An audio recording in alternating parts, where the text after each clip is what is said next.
If you want to remove GoDaddy from your website the right way, this video will walk you through the process step by step.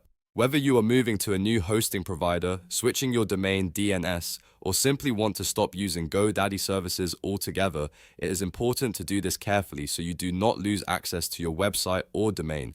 Before you make any changes, always back up your website files and your database first. That way, if anything goes wrong during the transfer, you can restore your site quickly and safely. If this tutorial helps, please hit the like button and subscribe for more practical website and tech tutorials. Alright, let's get into it.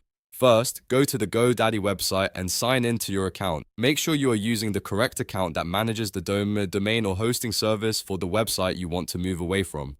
Once you are signed in, look for your products dashboard. From there, click on My Products. This is where GoDaddy keeps your domains, hosting, and other services in one place. Now locate the domain associated with your website. Under the Domain section, click DNS. This is the area where you control where your domain points and how it connects to your website. If you are moving your site to a different host or platform, this is where you will update your DNS records or change your name servers to the new provider's settings. Be careful here and double check the information from your new hosting company before saving anything. Even a small mistake can take your site offline temporarily, so take your time and make sure the values are correct. If your new provider gave you name servers, replace the GoDaddy name servers with the new ones. If they gave you DNS record values instead, update the relevant records such as A records, CNAME records, or any other required entries. After you make the changes, save them and allow time for DNS propagation.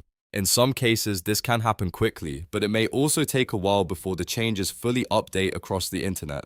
If you are done using GoDaddy and do not want the service to renew, there is one more important step. Click your profile icon in the top corner, then go to Renewals and Billings. Find the auto-renew setting for any services you no longer need and toggle it off. This helps prevent unwanted charges in the future and make sure you are only paying for the services you actually want to keep. Just remember, if your domain is still active and connected to something important, do not cancel or remove anything until you are sure the new setup is working properly. The safest approach is to verify that your website is live on the new provider before turning off renewals. And that's it. You've now removed GoDaddy from your website by backing up your files, updating your DNS or name servers, and turning off auto-renew if needed. If this video helped you out, please give it a like and subscribe so you do not miss the next tutorial. Thanks for watching, and I'll see you in the next one.